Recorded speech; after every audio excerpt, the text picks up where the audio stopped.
Bem-vindos ao canal Projetos e Artigos que Marcaram Época. Eu sou Newton Sebraga e aqui estão todas as revistas, centenas delas em que eu escrevi artigos e publiquei projetos.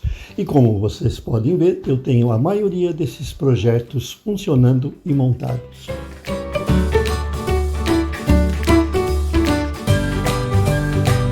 O projeto e artigo que marcou época que nós escolhemos para esse vídeo saiu na revista Saber Eletrônica número 82, de junho de 1979.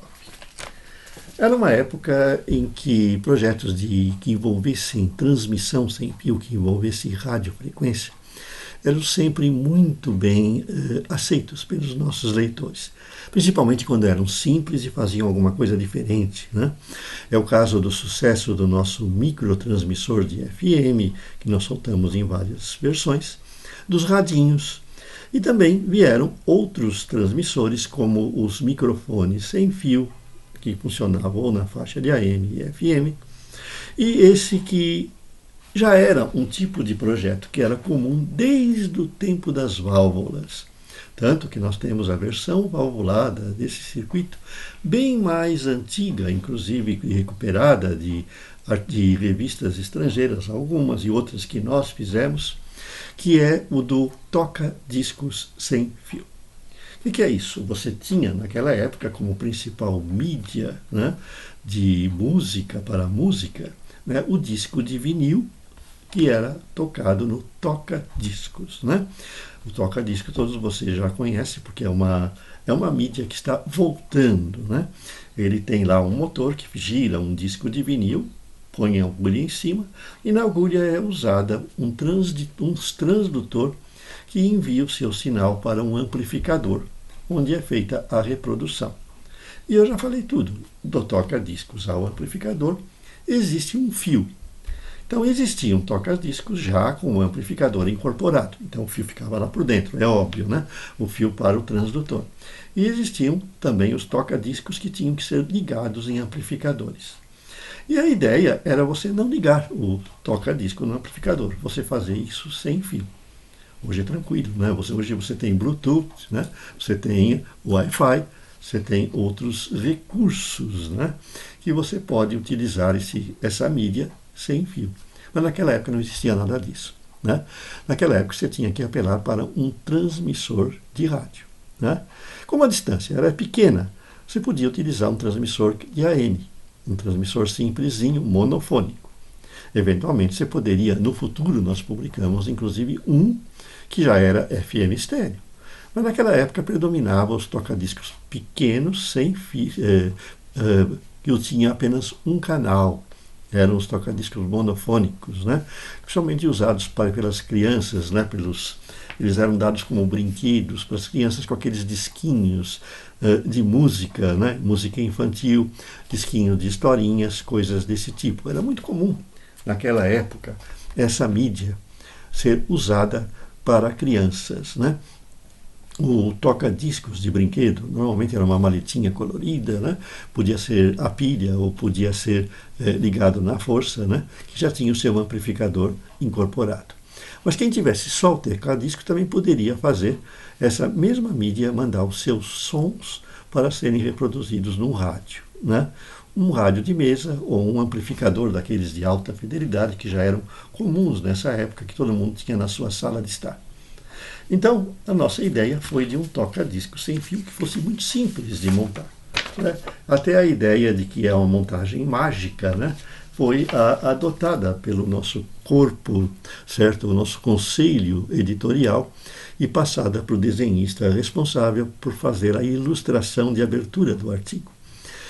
Nós tínhamos esse costume na época, como todas as revistas têm, de você ter um desenho de abertura no artigo. É um desenho ilustrativo que dá uma ideia do que vai fazer aquele projeto.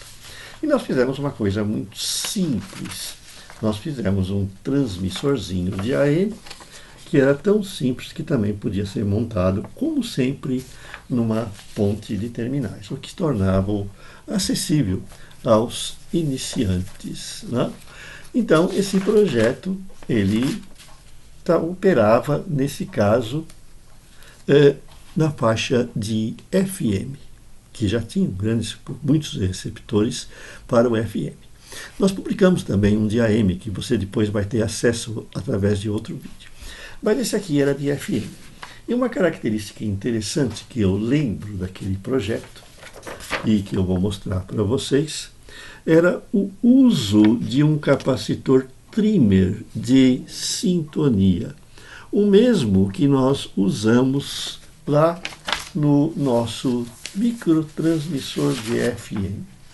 E esse capacitorzinho trimmer, por exemplo, se você for montar o aparelho hoje, você vai ter dificuldade de usar. Você tem aqui o desenho desse capacitor. Ele é um capacitor trimmer de porcelana, que é exatamente este componente que eu tenho aqui em mãos. Conforme vocês podem ver, ele tem uma placa fixa e uma placa móvel. E a placa móvel, ela é acionada, ela é movida pelo ajuste de um parafuso. Esse parafuso, ele afasta a placa e aproxima a placa, como vocês veem aqui nessa figura. Quando você aperta o parafuso, a placa móvel, ela se afasta e a capacitância diminui. Então, a sintonia desse pequeno transmissor era feita com uma chavinha que você atuava sobre o parafuso e ajustava para que ele emitisse o sinal numa frequência livre da faixa de FM. E a gente tinha que ter um cuidado especial. Não podia ser o ajuste feito com uma chavinha de metal. A gente tinha que usar uma chavinha de plástico, que era muito comum naquela época, porque os técnicos usavam essa chavinha para ajustar as bobinas dos radinhos de AM e FM. Por que não pode metal? Porque se você encosta no núcleo da bobina uma chave metálica, ela vai alterar a indutância. Então você faz o ajuste e na hora que você tira, sai tudo fora.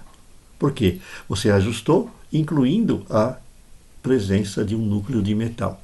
Então, para fazer o ajuste de um radinho de AM e FM que eventualmente você tenha na sua oficina hoje, você não pode utilizar uma chavinha de fendas de metal. Você tem que usar uma chavinha de fenda especial, como essa daqui, que ela tem o encaixezinho aqui na ponta, que é para encaixar no parafuso de um trimmer, como esse aqui. Ele encaixa no trimmer, ou eventualmente naquelas bobininhas coloridas, que é a FI, a osciladora, e a antena de um radinho, a FM ou AM, e que você atua para o ajuste do funcionamento. Então você não pode usar a chavinha de metal, tem que usar a chavinha de plástico. E nós falávamos tudo isso, né? Conforme vocês viram naquela ilustração que eu volto a pôr aqui, nós também tínhamos o detalhe de como você enrolar a bobina, usando como padrão um lápis comum. Então era muito interessante, você ligava o seu toca-discos, a saída do fio que iria para o amplificador, nesse pequeno transmissor, ele tinha um pedacinho de fio como antena, né? E ele transmitia a música que você estava tocando no disco de vinil para um rádio de FM. Né? Então muita gente até usava isso com uma outra finalidade. Por exemplo, você podia ter esse transmissorzinho ligado a um mixer na entrada e ter um microfone. Então você podia falar ou tocar música. E o pessoal usava isso para som ambiente. Então o receptor era um radinho de FM, era usado um rádio grande de FM com amplificador e coisas desse tipo. Né? Eu mesmo cheguei a usar isso na escola uma vez, como uma microestação de FM. Então, nos intervalos de aula, né, a gente convidava os alunos a levarem os seus radinhos de FM e na hora do intervalo a gente punha a música e o pessoal ouvia nos seus radinhos. Colocava o fone no ouvido e tinha o radinho no bolso para ouvir música. Hoje isso não existe mais, hoje a gente faz isso no celular, né? Todo mundo no intervalo das aulas vai lá, desce com o seu celular, vai ou ouvir o WhatsApp ou sintonizar a sua música, ouvir a sua música predileta no celular. Naquela época, em 1979, quando nós publicamos essa revista, né, em julho de 79, não existia, junho de 79, Não existia nada disso, né? Então vocês podem ter uma ideia de como mudam as mídias, como mudam as coisas no mundo da eletrônica. Você que é saudosista, certo? Tem lá ainda eventualmente um toca-discos na sua casa. Por que não fazer o projetinho novamente? Querem saber mais? Querem fazer a montagem? Tem aqui na descrição do vídeo o link para o artigo ensinando a montagem inteira dele. Eu apenas recomendo que lá, em lugar de usar o trimmer, que você não vai achar, use um trimmerzinho de plástico, que hoje é muito comum, certo? Você encontra com facilidade em qualquer loja que vende componentes pela internet e funciona perfeitamente. Ele não oferece problemas de montagem. É um trimmer, que eu vou mostrar aqui, que eu usei no meu microtransmissor de FM na versão moderna, que é o componente verdinho aí da imagem que vocês estão vendo do lado da bobina. Ele substitui aquele trimmer tradicional que é usado no projeto que eu descrevo. E lá no microtransmissor de FM antigo, que você também pode saber como monta lá no meu site. São projetos que marcaram época. Muita gente montou, muita gente se lembra deles. Eu tive muito que fazer também, ajudando a fazer funcionar aqueles leitores que nos procuraram com as suas montagens sem conseguir fazer funcionar. Transistor invertido, ligação errada. Capacitor que não é de cerâmica onde deveria ser cerâmica, são os principais problemas que eu encontrei na época. Deixe o seu like e inscreva-se em nosso canal e até o próximo vídeo.